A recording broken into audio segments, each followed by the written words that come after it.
So today I have Jim West with me. Jim is a dedicated researcher, journalist, and advocate for the environment and responsible industry. He sees significant research advantages beyond those in official professional capacities. With less political complications, he is able to critique the professional medical mainstream in areas of scientific truth, where a professional can be limited by a web of beliefs, rules, and laws influenced by vested interests. He has devoted much of his life to the study of medical science and politics, a study initiated at a very early age as a matter of survival. He has a scientific background with a university-level education in engineering, physics, chemistry, advanced math, and various psychologies, though without completing his degree. He is self-taught in microbiology, microchemistry, toxicology, electronics, and computer assembly language. He has some commercial achievement in designing chemical products as well. Thank you so much, Jim, for joining me today. My pleasure to be here. So first, I was wondering if we could get into what sparked your curiosity into this subject. Well, for decades, I've noticed, without really researching it too much, that there were strange diseases in infants and children, young children. For instance, I would hear about leukemia and cancer in children that are 1 or 2 years old. I would see children with glasses on that are just infants, just less than a year old, and they're in a baby carriage with glasses, wearing glasses. They just seem, and then I also just saw personality and neurological disorders in children that would be either diagnosed or not diagnosed. And this was disturbing, but I just chalked it up to ultrasound and the various environmental stressors that are fairly new in our environment. I had done, I'm mainly known up to this point of my ultrasound research for having researched infantile paralysis, and my independent research brought that topic to the modern era in terms of pesticide causation for the great polio epidemic of 1945 to 1972. So I've been very busy and very focused on infant diseases and environmental causation. And so I was, now the critical point, to answer your question, the critical motivation was over the last 6 or 7 years, I was already convinced myself through the work of Robert S. Mendelsohn, the famous doctor who wrote the book Confessions of a Medical Heretic, that ultrasound was not a good idea. Also, there's a website called Midwifery Today, which is a classic midwife media source, and there's several articles there that say that ultrasound is bad news. So I was convinced, but whenever I talked to people about it, who were saying, "Oh, we're going to have a baby, congratulations, but you ought to look out for vaccines and ultrasound," I would be basically insulted as a fearmonger. Right. This is a standard reply, which any medical critic should get used to, but I still don't get used to it.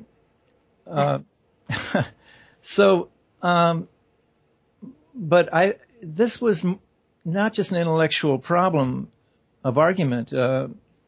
I would warn people, and then they would have a baby that's messed up. There would be severe autism or severe personality problems.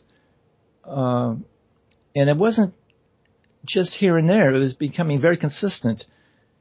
And some people very close to me were having a child, and I made a monumental argument to these people. I was, it was a great personal tragedy for me to argue with these people and be blown off. And I thought, well, maybe I should sit on their doorstep all night and plead and cry and everything else. But there was, I knew that if I did that, it would just confirm in their mind that I was a loony. Right. So I just basically put them on the case study list, which is one way to maintain my sanity and try to maintain a cordial relationship. Yeah. But I used every argument. I passed every piece of paper to them that has been written about the horrors of ultrasound, and to no avail. I was like in shock. Yeah. So I realized I really had to come up with a great argument. I needed to have absolute, simple, scientific argument. I needed to have the documentation. It had to come from authorities.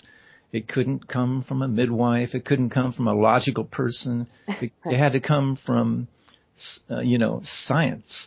And so I began to look for it, and due to some of the research tools that I developed in the past 20 years, I was able to nail it. It was like a miracle, the research from China that fell in my lap. And so that's how I ended up with this massive research against ultrasound. Well, I just want to thank you personally for compiling all of this research. I can't do it myself. I don't have the time, and I've been looking into this topic for a few years now, and I, like you, have had the same experience when I try to present evidence and studies that have been done proving that exposure to ultrasound on gestating babies is very harmful and it's causing a lot of these disorders that we're seeing. I'm met with, eye rolls and just being dismissed like I'm, some kind of crazy person. I think that it's become such a routine procedure, just as going to the doctor for pregnancy has become so routine that people don't even think that there might be another option, or that this might not be the best option for your child. It's become just such a standard practice that people aren't thinking critically about it. They just kind of follow in the footsteps of maybe their mother who had a medically managed pregnancy with the use of ultrasound, or maybe their friends who are seeking medical treatment for pregnancy, which is not an illness by any means. So it's, I've been met with a lot of adversity as well, trying to get these topics out there. And I think that, it's the belief that pregnancy is dangerous, inherently dangerous, and, very scary, unknown things are going on in the womb that we really need to, make sure everything's going okay in there. And so I think it's the whole foundation that pregnancy is dangerous that is leading people to feel so compelled to get these ultrasounds, to, just make sure everything's going okay. And, they're not actually 100% accurate at doing these things, but we'll get into that later. So could you tell us a little bit about the research that was done in China on humans? Because I've presented a lot of animal studies that have been done, and people write them off because they've been done on animals, even when they'll take animal studies to apply to humans and other aspects of research. This one, they just won't accept. So can you tell us about the human research that was done in China on exposure to ultrasound? Right. Well, I can see you've really read the material well. Oh, thank you. Yeah. The officials and the authorities, well, starting early in your comments, there is, I would say, a complete enculturation of the idea that ultrasound is okay. And there's an enculturation of the idea that pregnancy is almost like an unnatural thing. Right. That you need to have to bring in an industry, a medical team for you to get through it. And I'm just so sad that women are so fearful of their own apparatus, their own natural apparatus. They're afraid of the processes. They can hardly eat or drink or breathe without having a medical expert inform them on how to do this and monitor how they're doing it. And ultrasound fits right into this, and it's sold as the solution to all of their fears and problems, which have been artificially generated. So that's the first part of your question, and then the second part, refresh me on that. Yeah. I was just going to say, could you tell us a little bit about the human research that was done in China? Because this is groundbreaking. Right. I mean, this is the proof here for people. If they're going to ignore this, well, then they don't believe in the scientific process. Right. And they're not thinking at all. Right. I brought conventional, real science to the table, which is entirely missing in the Western European scientific community of ultrasound. Yeah.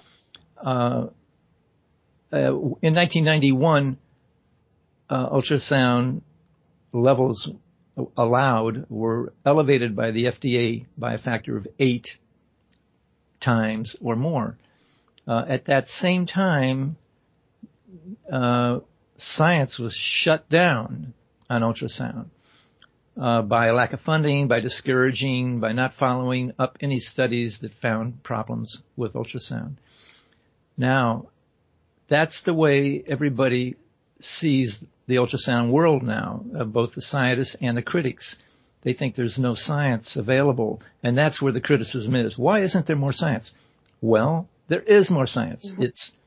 It was sitting in China. That in the modern world, the Chinese continued to study ultrasound. Now, these scientists were linked up universally through the world, through the WFUMB,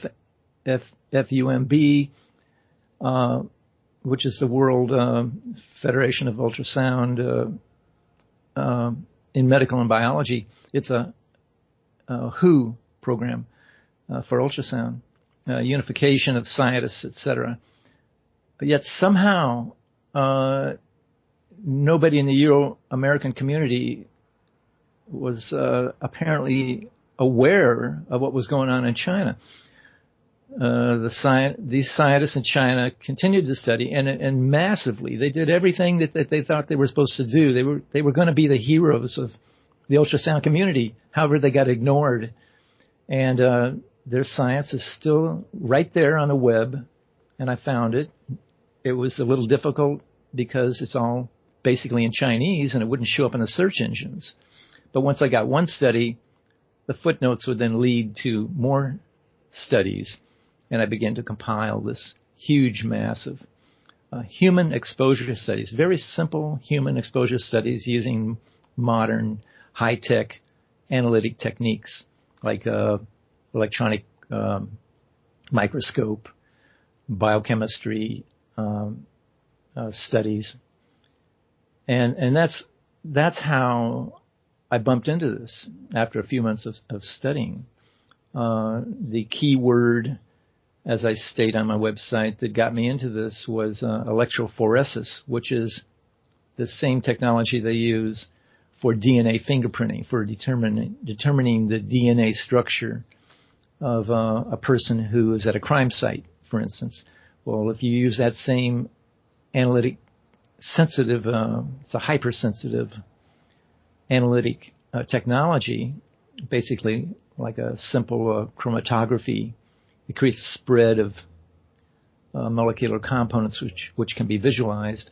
And you take that technology and you apply it to the before and after of ultrasound, or with or without ultrasound, and then you compare this chromatography, these chromatic results of the molecular structure of the DNA of fetal matter.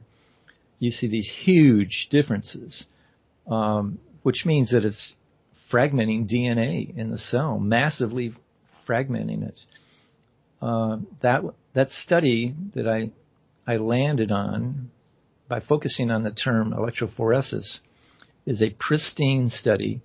It's politically extremely wise. It knows how to explain everything so that it will not be, rejected by a publisher. It's a very simple study, and it's a very powerful study, and it's done according to the standards of European science and American science. So there's no excuse for not taking it seriously. Right. It seems that they really don't want people to find this study. I mean, this is such a breakthrough in science that I would expect to see this on the front page of newspapers, like headline news, ultrasounds are bad. We were wrong.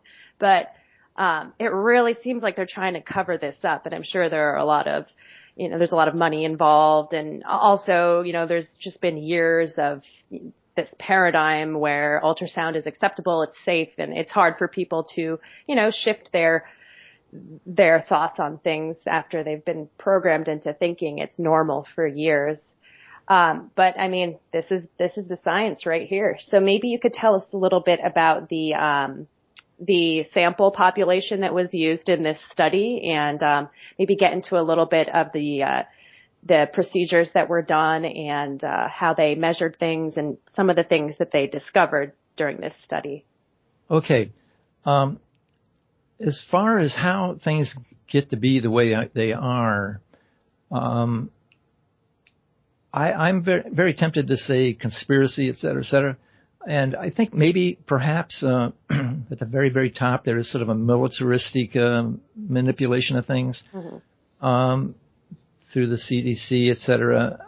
But it's like there's an overwhelming enthusiasm to make profit and just to dismiss anything that gets in the way of the profit. That's also a simplistic way to look at it, as I'm just putting out these things as ideas. Right. I mean, you could say military conspiracy, a replacement for World War III, which never happened, and you wonder why, and well, maybe this is it. Mm-hmm. Right. You could say, oh, it's just the world's run by capitalists. It's run by businessmen. They're just making money, and that mm-hmm. they don't want to see anything that gets in the way of their profits, and they control all the publishing, all the advertising, all the money.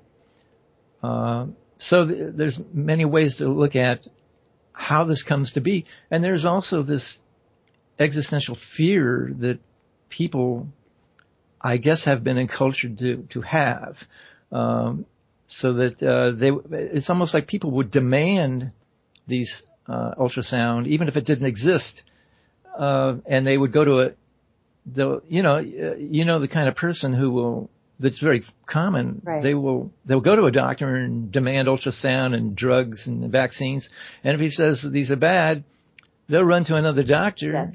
And get it done. So the doctors are stuck. They might as well take the money. Right. So the guilt is widespread from top to bottom. So as far as the details of the study, this base study that we're now talking about, which led me into the whole 2,700 women that were studied in the 50 human studies. And that study is by Jin Yin Zhang. Maybe I pronounced it wrong, but Jin Yin Zhang. So I call it J Zhang because there's also one called Z Zhang. But J Zhang was done in 2002, a modern era, with using electrophoresis to examine the results of ultrasound exposure on human females pregnant, their abortive matter. He took 24 women, young women, healthy women without any prior problems, no alcohol or drug dependency, etc. And he broke them into 4 groups. One group was, I think, 6 apiece then. 6 women, no exposure at all. Another 6 got 10 minutes, another got 20, another got 30 minutes. And you can see on my book that the results. He took a photograph of his electrophoresis analysis, and it basically shows a chromatography there where you can see the DNA migrating across the electrophoresis gel. The electrophoresis plate is basically a gel, and a mild electric current is run through this gel in order to migrate DNA samples across the gel, and then the result gives you an analysis of DNA fragmentation. The more fragmentation, the more the sample will crawl across the gel, dragged through the gel molecules by the electric current. So that's what he did. He took he exposed them to these different times of ultrasound. He exposed the women, and then after abortion, he would take the samples of the chorion amniotic matter, which is the matter surrounding the fetus that connects to the fetus and serves as a input-output exchange of nutrients and waste products. He took that chorion amniotic matter and he studied that tissue using electrophoresis, and the results are extremely dramatic. However, there's no migration, no fragmentation in the zero exposure group. However, in the 10, 20, and 30-minute exposure groups, the fragmentation is very obvious. It's graphically obvious. Now, the interesting thing, possibly a political element of the study, is that he did not study between 0 and 10 minutes. He studied between 10 and 30 minutes of exposure. Okay. Now, the 10, 20, and 30-minute exposures are all show heavy fragmentation in all three exposures. But on the 0, it's like nothing.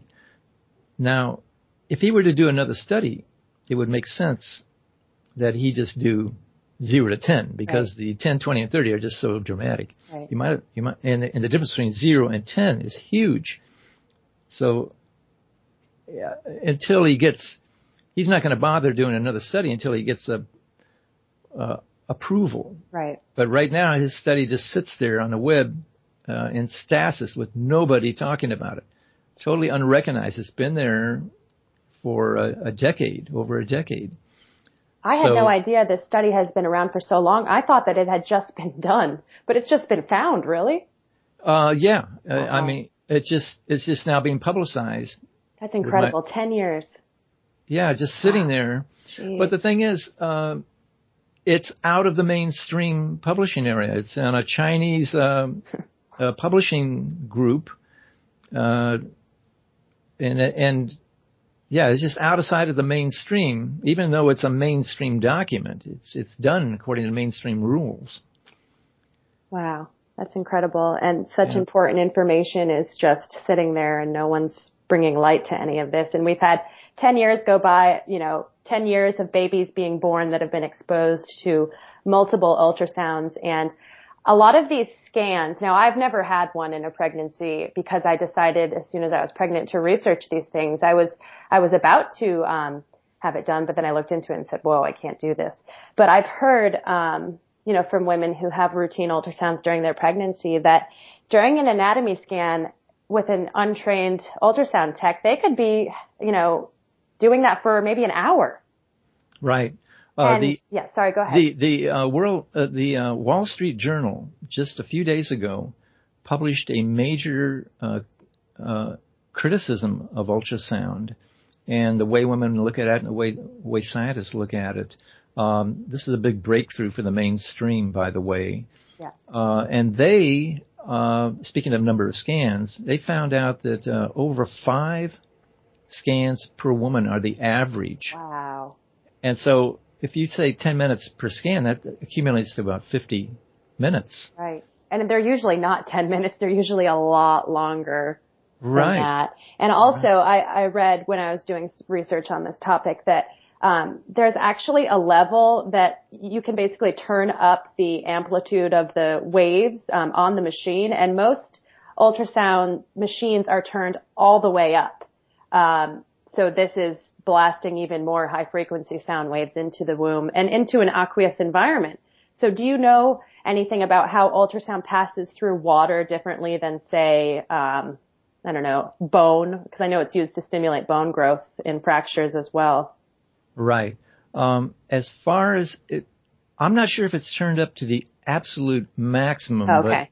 But I know they use defaults. Okay. Default setting, like they punch different usages, like therapeutic, or they punch Doppler for arterial analysis, or they punch fetal, and then they get a different setup automatically, and then they can adjust it. But that's default setting is not public information. They will not say how much it is, probably because it's really high. Yeah. And also, an industry insider, Dr. Abramovitz, has stated several times that the output at the default setting is, quote, very high. Mm. And this is because they want to increase the signal to noise ratio.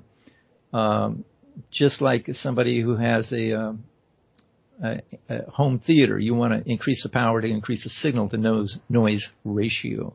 So they want the highest power possible to enhance the quality of their images.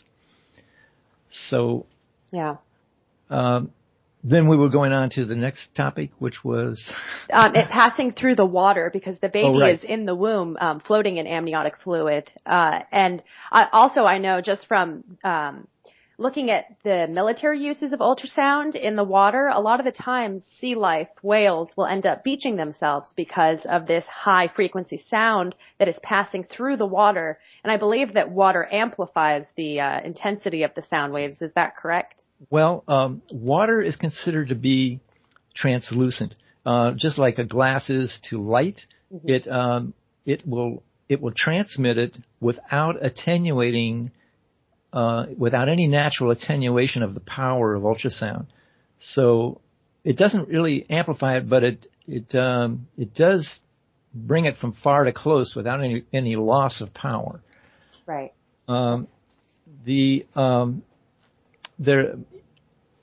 Basically there's several layers of matter between the ultrasound device and the fetus. Right. A lot of that is water. So there is attenuation because it has to go through muscle, membranes, skin, and water. And it's not pure water. It's,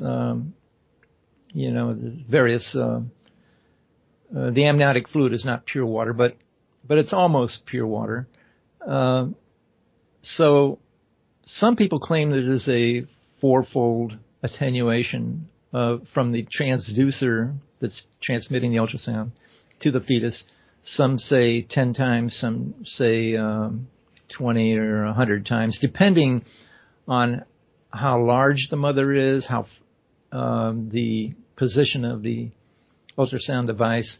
And that is why the Chinese scientists stress, through demonstration of their studies, that the intrauterine ultrasound, where it's right up against the baby, practically right near the head, is very dangerous. Yes. There's nothing to protect the baby. And aren't there I believe there's two different kinds of ultrasound. You have the transvaginal, right? And then you have the abdominal. So are you familiar with the effects of each one of those? Is one worse than the other? And do you know which one women get more frequently? Is it the transvaginal or is it the abdominal? Well, when I was referring to intrauterine, that's the transvaginal. Okay. I believe they're the same thing. It's just an internal positioning of the ultrasound transducer as opposed to on the stomach. And I think that they are supposed to lower the volume on the transvaginal, but it's still a huge problem according to these Chinese scientists. It's something that should be avoided. The summary of all these studies by Professor Ruo Feng, who was one of the major figures in Chinese ultrasound science, is that ultrasound should just be avoided for a, quote, quality pregnancy. Wow. And then only if there's a definite medical problem would you want to use it. Right. And then I would further say it should be against the law to use it without, as a video streaming mode. It should always be used as just a snapshot. Right. Because if you take some of the more sensitive findings by an American neuroscientist, such as from an American neuroscientist in 1987, Mark Ellisman, he found that a very small amount of exposure causes disruption of the myelin, the protective sheath that is developing in a fetus over its nervous system.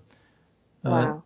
His studies found that just the very 0.135 milliwatt per cm squared, centimeter squared.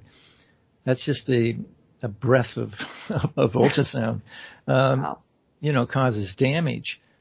So at that, it's just what that comes down to, if you extrapolate that out using basic acoustic formulas for radiation, because ultrasound is radiation, it means that at the current levels of application, only a fraction of a second of exposure is enough in the right place to do some damage. Jeez. And at the very least produce a trauma. Wow, it's just incredible. I'm thinking, too, with the transvaginal, for people that aren't familiar, it's basically a probe that is inserted vaginally. And I'm just thinking, for a baby that is facing head down, that transducer is going right directly into their brain, because the head is sitting right there on the cervix. And I mean, they are literally an inch or two away. Right. And that is really, really scary to me. Well, it has been estimated that the high record for exposure to the head of a fetus, the cerebrum, is 9,000 milliwatt. This is an estimated all-time record high, and yet Ellisman is finding that 0.135, 0.1, right, is causing damage. So, wow. The difference is like 20,000, between the finding and the application. It's just incredible. It's incredible that this has been overlooked. This is major, major, major, and people really, really need to start looking into this, because this is the future. I mean, these are our children, and the baby's head isn't, the skull isn't even closed, and the brain is still developing. So just think of how vulnerable these developing babies are to this technology. This is big, and I hope that people don't write it off as just, another thing that they say is bad for you, because this is something that we've been asleep at the wheel with here. Yeah, they'll probably be thinking, this is shocking, but I don't have any means to evaluate this. Right. Although it's coming from authorities, it's not the authorities they're used to. Exactly. They're going to be waiting for, it's like the advertisement says, ask your doctor, about these pills we're advertising. People are going to ask their doctor, and I hope they do. Because I think they'll learn a lot about their doctor if they bring this information to their doctor. Yeah, definitely.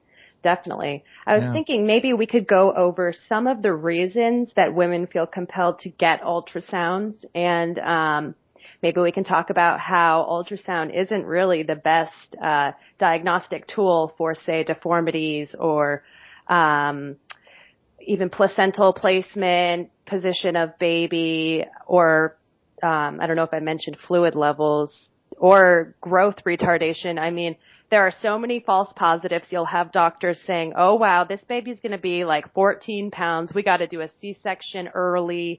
We're not even going to let you go into labor naturally. We're going to induce you. And if that doesn't work, we're going to do a C-section. And then the baby will come out and weigh 6 pounds. So there's a lot of fear mongering going on with pregnant women. And obviously there's money to be made with inductions and C-sections. You're going to make a lot more money as a obstetric surgeon than a vaginal birth, where you make nothing really. So maybe we could go into some of the reasons that women want to get ultrasounds. Right. Well, it seems like Robert Mendelsohn wrote a lot of books. He's a doctor with heavy credentials, revealing the culture, the religious culture of medicine. And he's humorous. He approaches these horrific topics with humor. He's like the Woody Allen of medical criticism. And I'd say he's required reading. If you want to get an idea of how your doctor's thinking and who he is and where he's coming from and how his education works, people have to read Robert S. Mendelsohn. He's on the web. He's been copied onto the web at the Whale.2 website, for instance. He also has a lot of books out. Unfortunately, he's deceased. But just to get an idea of who you're talking to when you're talking to a doctor, he is the inside source, and he's so eloquent. There's also videos on YouTube by him. But it seems like, okay, so he has established that it works, medicine works like it's a religion. It's an enculturating agency. And part of the culture, which goes back thousands of years ago, is that women will suffer during pregnancy. This comes from God himself, supposedly.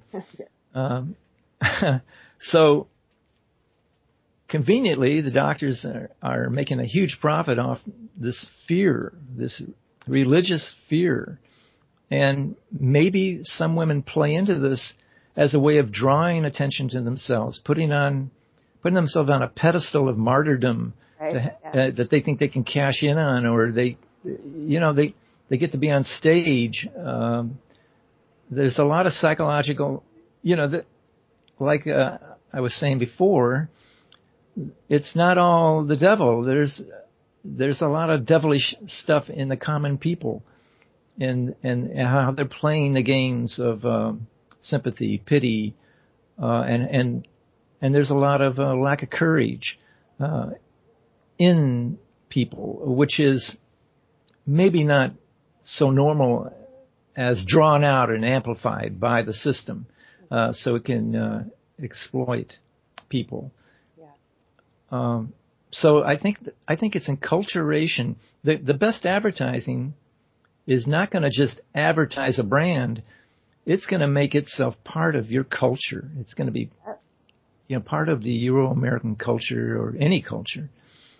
That's very well said. I mean, it's almost a rite of passage to get that first ultrasound photo and share it to the world. And, it's official now because I see in there, I know that I'm having a baby, because I know personally, I was in denial. I was pregnant until about 5 months into my pregnancy when my belly started to pop out, because I didn't feel, you don't feel any movement. If you're relatively fit, you're not going to really see any weight gain or anything. So, right. A lot of it is trust and faith. And I think women, myself included, we a lot of the times want to seek outside of ourselves and seek, the testing and the ultrasounds to just make sure that everything's okay, when I really believe that if we go inside within ourselves and connect with our baby, we'll know that everything's okay, and mothers know when something's not okay, and then they might seek help for that. Well, it makes sense that women would want to be reasonable, rational, and they want to seek scientific authorities. Right. But unfortunately, as Robert F. Kennedy Jr. has recently said about the vaccine program in the CDC, these agencies and the science has been captured. That's the word he uses. It's been captured by the exploiting industries. It's now we're getting more into the conspiracy thing, which is not cool, I guess, but it's true. It's a competitive world, and they won the game. They have captured government, although I really think that they didn't have anything to capture, because it was invented as a captured. These agencies were invented as captured things. They come out of the military in the first place. CDC is an outgrowth of military agencies, and to this day, it's still a military agency. They wear uniforms. They salute each other. Wow, that's incredible. I actually did not know that. Well, we have a Surgeon General. He's not a top scientist. He's a general in the military. Wow. We also have czars now too, I guess, which is interesting. That's a whole other kettle of fish. What is that? We also have czars, I guess. Safe school czar or other czars that are. Oh, we have czars. Yes. Right. Yeah, we don't have a democracy. We have these ruling czars. Yes, exactly. Which is more accurate. But a lot of these czars are put in place. A lot of them, their prior job was working for Monsanto or Novartis, Right. So it's definitely an industry-controlled world. Absolutely. I mean, with Monsanto, you have the people that created Agent Orange now in charge of our food source. Oh, that's not cool. Right. We're reading the same stuff, I see. Yes, we definitely are. But to go back to some of the reasons, I wanted to touch on a few things here. A lot of the times I see with women who are first starting out their pregnancy, they may have a little bit of bleeding, and that can be really scary. You can think, oh my gosh, I'm going to lose the baby. This is going to be terrible. And it can be a very stressful time in a woman's life. So, of course, when she's in this state of panic, she's going to go to the hospital, to the emergency room, and say, can you please tell me what's going on? I think I'm having a miscarriage. And the first thing they're going to do is they're going to do an ultrasound. And from what I've read, and maybe you can touch on this too, Jim, basically an ultrasound in the first trimester is one of the worst times to do an ultrasound because the baby is still so fragile. And I hear a lot of the times when these women go into the hospitals thinking that they're having a miscarriage, they actually end up having a miscarriage later after the ultrasound. Now, you might say it's kind of hard to tell what caused it, but a lot of women actually do bleed in the beginning of pregnancy, and it's not necessarily cause for concern. So do you know anything about the elevated risk for miscarriage when ultrasound is used in the first trimester? Okay. I don't have hardcore data on that at my fingertips. However, as far as vaginal bleeding goes, I would say if someone has vaginal bleeding, the first thing they should do is start looking around for environmental stressors. Yeah. Like, is their laptop sitting on their belly all the time? Are they sleeping over a power line, a main power line? Or start looking around and start being careful, make sure you're not smoking, et cetera, et cetera. But as far as ultrasound goes, I did run into a Chinese study where one of their observations as they did the multiple exposure groups was that there was dramatically increased vaginal bleeding with each ultrasound. Yeah. Ultrasound was causing vaginal bleeding. Wow. Now, this was considered, I also read in Western mainstream science, a phrase, I'll paraphrase it. At one time, vaginal bleeding was rumored to be caused by ultrasound, but this has been set aside. Modern science has proven this is not the case. However, there's no references to that statement. And yet I'm finding hardcore empirical Chinese study saying, yes, that every time you do an ultrasound, you're going to have an increased risk of vaginal bleeding. Now, if you're having a vaginal bleeding, the fetus might also be having some wounds of some kind. So it's an indication that you have to look around and see what you're doing and try to stop doing that, or exposing yourself. And if you go to the doctor, you're opening yourself up to a world of high-tech invasion. Mm-hmm. Yeah, and you're also stepping into an environment where everything, I mean, that is their job. Their job is to assess acute situations, and they're going to take this as an emergency because you're seeking out medical help, when really it could just be something called a subchorionic hematoma, and that happens in about 20% of pregnant women in the first trimester. So it could just be something so benign, but then they're going to... It could be the normal transition from one phase of the fetus chorionic binding area to another phase. At a certain point, I think the chorion changes or whatever. So there could be some bleeding. Right. But again, as women, we are taught so little about our bodies and how pregnancy works because we are taught to just put your faith and your trust in the doctors. They're going to take care of everything. You know, don't worry your little head. Just listen to all of the advice that they give you. And then the woman is not an active participant in her pregnancy or birth, which is really detrimental to women's self-esteem and their capabilities to be good mothers.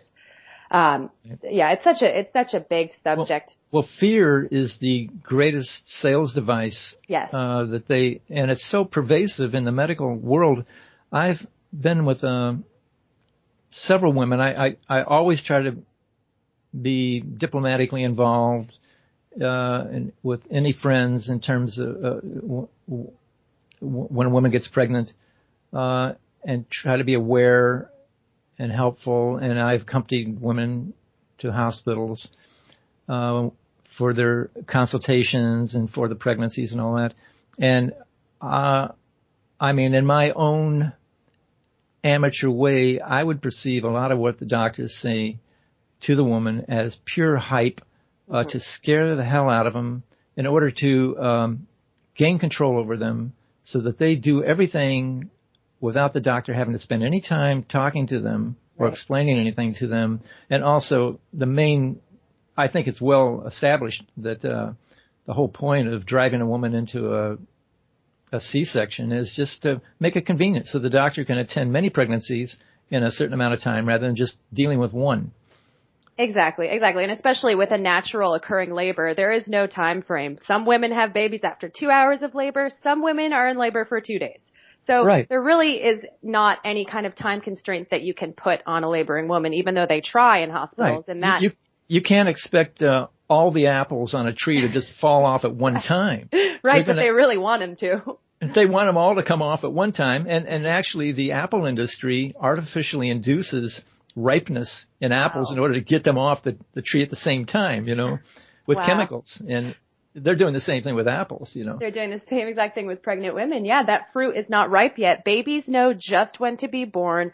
They're not going to be born on their due date. It is so rare that a baby is born on their due date. That's why I think we need to stop using that term and maybe say gestate or due month, because every different woman carries a baby for a different amount of time, and it's not a fine science. I mean, as soon as it's over their supposed estimation, they hit the alarm, and there's like a constant siren going on until you've had your C-section. Right, exactly. And again, a lot of these doctors will guilt trip women and scare them and say, "Don't you want to do what's best for your baby? Are you going to put your baby at risk? That is so selfish of you." And I've heard stories from women where they're just manipulated by these doctors, and I think it's so wrong. Now, not all doctors are like this, and I'm not saying that C-sections are never necessary, because they are a life-saving procedure, and it's a wonderful advancement in science and medicine, but they are overused, and we also have money playing a big motivating factor here. Right. There was a study on the necessity of C-sections worldwide, and I thought it was funded by WHO. World Health Organization, and it said that C-sections are incredibly overhyped. Yes. And only a few % of women qualify for C-sections in order to minimize mortality of baby and mother. And the rest are just unnecessary, and they're dangerous. They're damaging to the fetus. They're damaging to the mother. Yeah. And I was talking to a friend a few months ago about this, a woman who had a few children, and she just came out emotionally yelling at me that if it hadn't been for C-section, she would have died. Yeah, I hear and that I'm a thinking, lot too. yeah, sure. Who told you that? The doctor. Yeah, of course. I mean, he's the one qualified supposedly, but he's in such a conflict of interest because of his time and his money that some hospitals have like a 90% C-section rate. Yes. Yeah, and that is absolutely unacceptable. This should be against the law. How can this happen? This is so gory. Oh, it really is. And I think that there really is a direct connection between ultrasound and C-section rates, because a lot of these ultrasounds that they're doing, they're finding reasons to do C-sections that are completely unnecessary. For example, a breech baby, a baby who is butt first or foot first, they can still be born vaginally. And this is a lost art that midwives used to know about. And basically the secret is don't do anything. Did you read anything about Ina May, the famous midwife in Tennessee? She has a video on breech birth, and supposedly it's just the easiest thing in the world to handle if a midwife knows how to deal with it. Well, you know what the midwife has to do, Jim, is nothing. All they have to do is just sit back and kind of make sure everything's okay, and that baby will come out. And a lot of the times, they'll say that, a baby is transverse, which means the baby is facing side to side. They're not butt first or foot first or head first. They're kind of laying sideways. And they'll say, we need to do a C-section right away. But babies flip upside down all the time. They can go from breech 1 second to transverse 1 second. I mean, they're doing flips in there constantly. So to say that, the baby is in this position right now, let's schedule a C-section for a week from now, they may have moved. Right. Another reason people want to get ultrasounds is to see if there is any placenta previa, which is when the placenta has implanted over the cervix. And this can be a big problem, but it is very rare. And also what they don't tell women is that up until, now I need to brush up on my facts, I don't want anyone to quote me here, but I believe it's up until around 27, 32 weeks, the placenta is still able to migrate and move. So if you're scanning for placenta previa during the, first trimester or beginning of second trimester, and you're saying, you've got previa, we're going to have to schedule that C-section. Well, they're not taking into account that the placenta can move, and it's not set there forever. Right. The only time I was talking, well, if I may interject, I was talking to a midwife who's written several books, Diane Gregg in Bisbee, Arizona. She has done about 800 home births to date, and she's been present and heavily involved in thousands of other pregnancies. And she's only done about 5 episiotomies in her entire career. The episiotomy, and yet she says that a nurse undergoing a 6-week midwife course is required to do over 5 episiotomies just to graduate. Jeez, oh my God, that's so corrupt. It's basically incentivizing them to do an unnecessary procedure. Right, but then getting back to your this information about the C-section, she was saying that sometimes a mother will be so in fear, and she'll transmit that fear to her baby that the baby will not be able to position itself properly. Yep. Yeah, I think I actually experienced a little bit of that myself during my labor when some fear came into play. It basically shuts everything down. So I can say firsthand, Another thing I wanted to add, I think the one legitimate reason for getting an ultrasound could be in women who have had C-sections before. They want to make sure that, the placenta is not implanting on the scar. So I think that could be a legitimate reason, and I encourage women to seek out a very skilled technician who will do the scan in a very short amount of time. I would suggest not doing it altogether, but I really can understand women who have had C-sections and are opting for a vaginal birth after cesarean. They want to make sure that their scar is not going to rip and that they'll hemorrhage. So I really do understand that, but I would advise women to find a very trained technician who's very skilled in doing the scan quickly.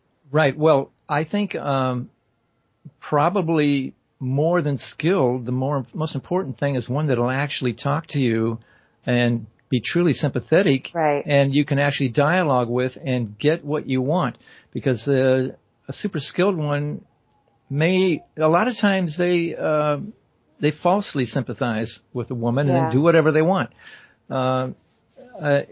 But as I said earlier, if I was a woman and I was going to have a scan, an ultrasound scan, I would make sure that the sonographer was sympathetic to my requirement that I would want no video streaming ultrasound. I want just snapshots.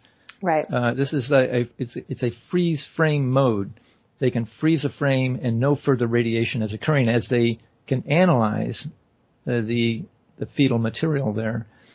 And that seems possibly to be a safe, I'm sure it's a lot safer. Well, it is universally known as the safest way to go about it. Whenever an ultrasound scanning device should never stop moving. If it ever stops moving, it should immediately go into freeze frame mode or should be turned off. Because it's like your hand over a candle. As soon as you stop your hand, it begins to burn. Right. Wow. Yeah. I'm glad you added that because I wasn't aware they could even do that. So then you're limiting the exposure even less. Well, you're limiting it dramatically. Yeah. You could possibly, if somebody, I don't think they're really, I know they're encouraged to do that, but I don't think it's necessarily standard, but right. It's fairly standard. It depends on the sonographer. Well, I think women really want the moving image. They want to see the baby. And yeah, that's very cool. I understand that. I would have loved to take a peek in there, but I knew that the risks outweighed the benefits. Yeah, tremendously. Yeah. According to the new science that's being revealed. Right. Now, are you familiar with Doppler at all? And does it have the same kind of effects as ultrasound? Okay, Doppler is a kind of ultrasound, Doppler ultrasound. It's supposed to be the most dangerous form, the highest intensity. It's used mainly for artery examination, arterial function, the flow of fluids. Okay. So it is actually the most dangerous of all of the tools. It seems to be, the highest intensities. That's very troubling because I see now that women are buying their own Dopplers online and they are listening to the heartbeat of their baby constantly, almost every single day. They can plug it into their phone and they can, record it and send it to people. And they're doing this every single day. Also, a lot of midwives. The intensity can vary from machine to machine. Exactly what they're selling online, I mean, I wouldn't know, but in general, statistically, according to a study done by Martin in 2010, Doppler is one of the most dangerous. Wow. And I see midwives all the time using them during birth to check fetal heart tones. So, I mean, a lot of these babies are being exposed constantly to the Doppler. That's very, very scary. Are you also from, sorry, go ahead. Supposedly, every Facebook account connected to, every midwife Facebook account has been informed of my book. And yet there's been virtually no communication from them because I think they're now between a rock and a hard place. Yeah. They can't really talk about what they've already been doing for years and maintain their status with the patients. Wow. Yeah, I mean, I can understand their predicament, but after all, you're serving women and babies. That's the path that you've chosen, and to not share this important information with them is a crime, in my opinion. I think that's awful. The problem is that the medical system has forces the midwives to have an ultrasound. Yeah. Otherwise, they can be brought into legal problems later on if something goes wrong. They'll say, "Why didn't you have an ultrasound? Why didn't you check to see this?"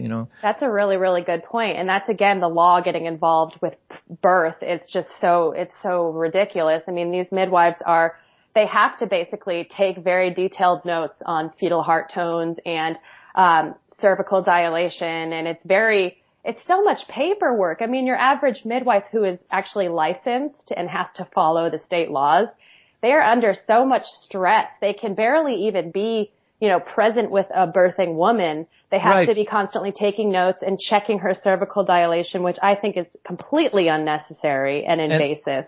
And then while protecting women from the mainstream medical, their very own clients can then turn around and sue them if anything goes wrong. So they see the medical system as the enemy, and they see their own patients as the enemy. Yeah. So they're stuck between this situation.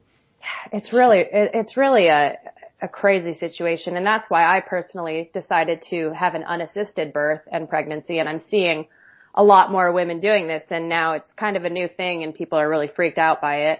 But it's for women. I think that's fantastic. I think it's fantastic that you have that confidence to go and education to be able to go in that direction. Well, honestly, Jim, spend the time preparing yourself for it. That's it. No one's going to do it for you. You have to take things into your own hands. And if you want things done the right way, you got to do it yourself a lot of the times. And I really believe that I'm not anything special. I strongly believe that every single woman has the capability to do this. It's just that we have been programmed from a young age to fear our bodies and to fear childbirth and pregnancy. And we're not taught about everything. So that's why I've made it my little mission here to try and educate women and share my story. I'm not just, speaking from no experience. I did it myself and I plan to do it again. So I think that every woman is capable of this. And if you want to avoid these unnecessary medical procedures and this fear mongering, sometimes you got to just teach yourself or teach a friend, to be your labor support. It doesn't take anything special. We've been doing it for thousands and thousands of years. And people will say, well, what if something goes wrong? Well, that's when you would go to an emergency room, right? Because that would be an emergency. Childbirth in itself is not an emergency. It is a physiological process. Now, just like with anything. And then this thing about when things go wrong, not all wrong things would necessarily require an emergency. I mean, things can go wrong, and that's normal, and that's life, and your body is designed to handle when things go wrong also. So it really needs dialogue between women and between confident women and women who have lesser confidence, between the older women and the younger women.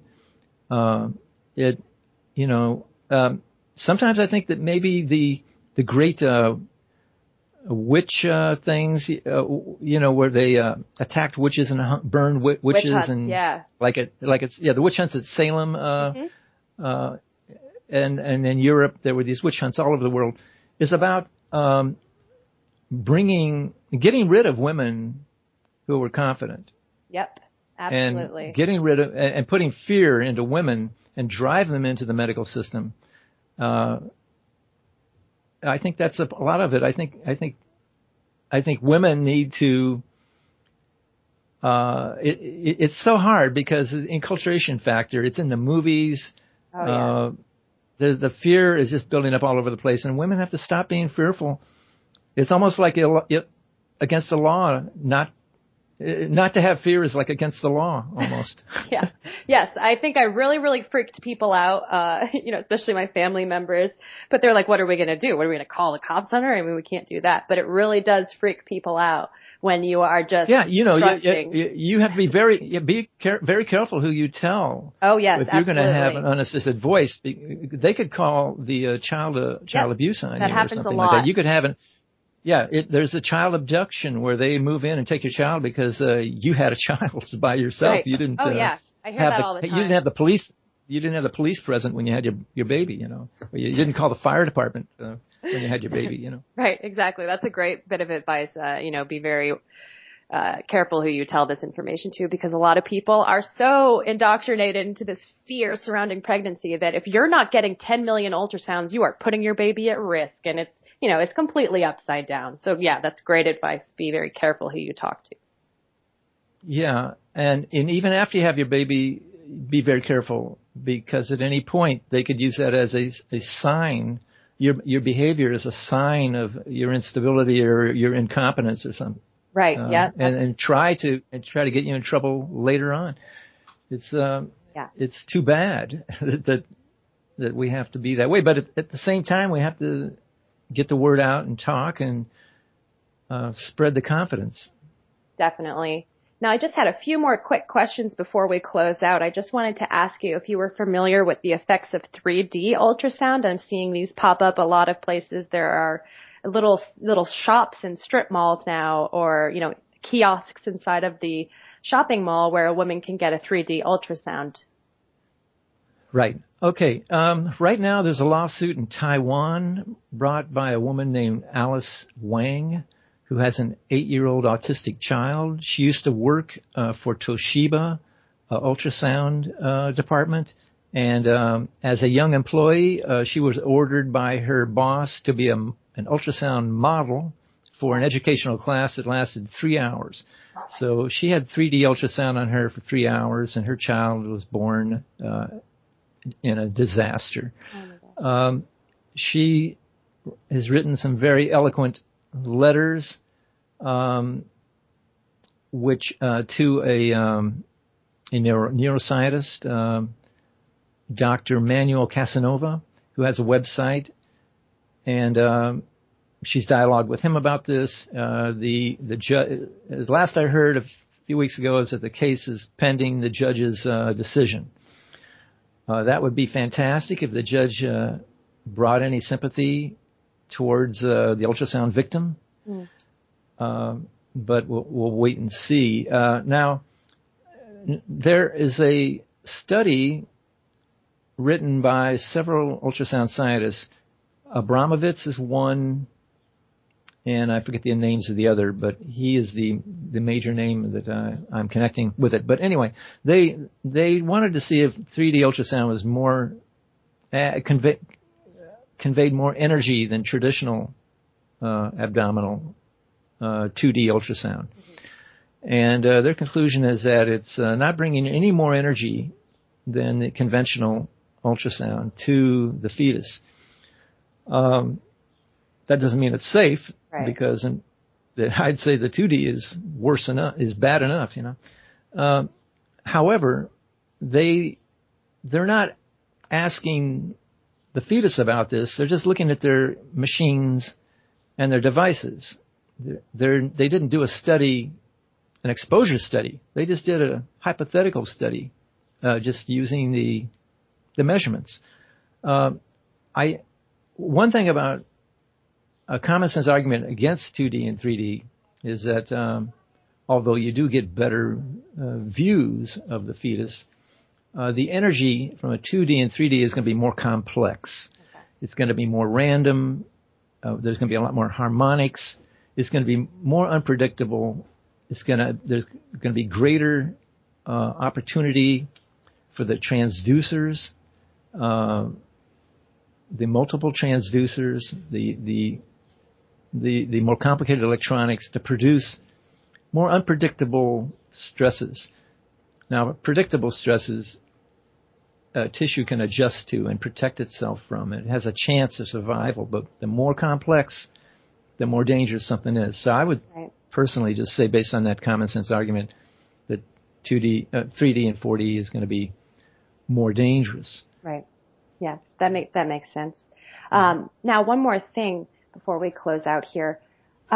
It came to my attention when I was doing some reading that if a woman is carrying a baby girl and she is having repeat ultrasounds done, that it somehow affects the quality of the unborn girl's eggs, and it basically that stays with her for the rest of her life. Do you know anything about that? Yeah. Back in 1983, there's a video on YouTube. It was produced for CNN. It's all about ultrasound hazards. And there's a scientist who's interviewed there. Her name is Doreen Libeskind. She's an ultrasound scientist at Columbia University. Now I don't think she's a scientist anymore. She may be retired. But back in 1983, she eloquently describes this situation. Tell me if I'm getting off track, but I think you're talking about the ova of the female fetus. Yes. Right. Okay. Now, it surprisingly to a lot of people, A female fetus is already carrying the ova for her children. When a fetus grows up and has babies, its ova are already developed in the fetal stage of that adult future mother. So when you apply ultrasound to a daughter fetus, you're already setting her up so that when she grows up, she cannot say, I don't want ultrasound on my baby. It's already been done. Yeah. It's already been done to her ova. And so now she and her future generations are now stuck with this permanent genetic disruption. Mm-hmm. So she believes that, and actually the NIH concurred in 1984. They gave a paper called the Consensus Statement, which says that for this reason they refused to endorse routine ultrasound. The NIH did that in 1984. They refused to endorse it. And this one reason is because of the effect on future generations. It should take one ultrasound exposure can take generations for the effects to slowly fade out from generation to generation. That's incredible. And I bet it has a compounding effect too. You know, if you were the baby that was being ultrasound and then you grow up and get pregnant and your baby is having, you know, even more ultrasounds than you had, it's just going to be a compounding effect, right? Right. Wow. And now, speaking of compounding, an ultrasound has a synergistic effect on subsequent exposures to any other kind of poisoning or toxicity or medical intervention. So a lot of times your baby could be born apparently healthy, even though you had ultrasounds. But when it has a vaccine, the effects of that vaccine would be compounded by the previous vulnerabilities instilled in the child through the fetal exposure of ultrasound. So that's another compounding factor to keep aware of. Thank you for adding that. In closing, is there any advice that you would give to pregnant women who are seeking more information on ultrasound? Obviously, I highly encourage everyone to read your book. But is there any advice that you would give to pregnant women? Well, the number one thing is to allocate permanently a large part of your life to talking about these issues and seeking women like you to talk to about these issues. It's the change the mindset to thinking you can just allocate money to some authority and suddenly all your problems are going to be gone. Because it could be the opposite effect. Right. And then seek sympathetic professionals. I think that would be a market effect that would cause, well, first off, if you're confident, don't seek any professionals, but seek them as far as dialogue goes and see if it's worth your while to pursue their direction and seek professionals that are knowledgeable. It's very unusual, actually, for a ultrasound professional to be knowledgeable. Statistically, there's a chart in my book where they have polled ultrasound operators, and they don't generally know what they're doing. They don't understand the safety aspects of ultrasound. They don't know how to deal with it even when they are aware of the safety aspects. They are not aware of their machines, and the machines are generally not recertified for functionality, et cetera, et cetera. So the main thing the women need is a huge amount of skepticism, and they need to make that a permanent part of their lives is medical skepticism, and they need to look at the huge difference of their body is from the body of a man, and realizes there's a reason for that, and that they have the capabilities. They have huge capabilities, so they should try to reconnect with those capabilities. That's great advice. Great advice. Thank you. Are there any websites, publications you have? Can you tell us a little bit about the books that you have out right now? Okay, I have 2 books. Both of them are similar in the shock effect. Ultrasound is one book, and the other is a 20-year-old, a massive literature brought up to date, because a lot of my thinking has changed over the years, which is polio and the chemical causation for polio. Okay. And the politics of that. Awesome. Any other work that you'd like to tell our listeners about? Well, read Robert S. Mendelsohn. Okay. And my books have a huge amount of references, hyperlinked, which one can browse through. Fantastic. Well, I highly recommend everyone to check out both of your books and to look into these topics some more, vaccines as well, because these are very important topics that every parent is obligated to research instead of just taking an expert, quote unquote, an expert's advice on. So thank you so much for joining me today, Jim. I really appreciate you taking the time out. Thanks for inviting me. Well, if you made it to the end of this podcast, I applaud you for having an open mind and deciding to look into some of these things that we've just taken as protocol. I also wanted to recommend for any pregnant woman who is interested in hearing her baby's heartbeat without using Doppler or ultrasound, there's a device called a fetoscope, and these can be purchased on Amazon or other online e-commerce platforms. They're about $15, or you can find them for a little bit cheaper. And basically what it is a stethoscope with a big horn on the end that you kind of press up against the belly. And with a little bit of practice, you can hear your baby's heartbeat. This is a 100% safe way to hear a baby and to bond with them.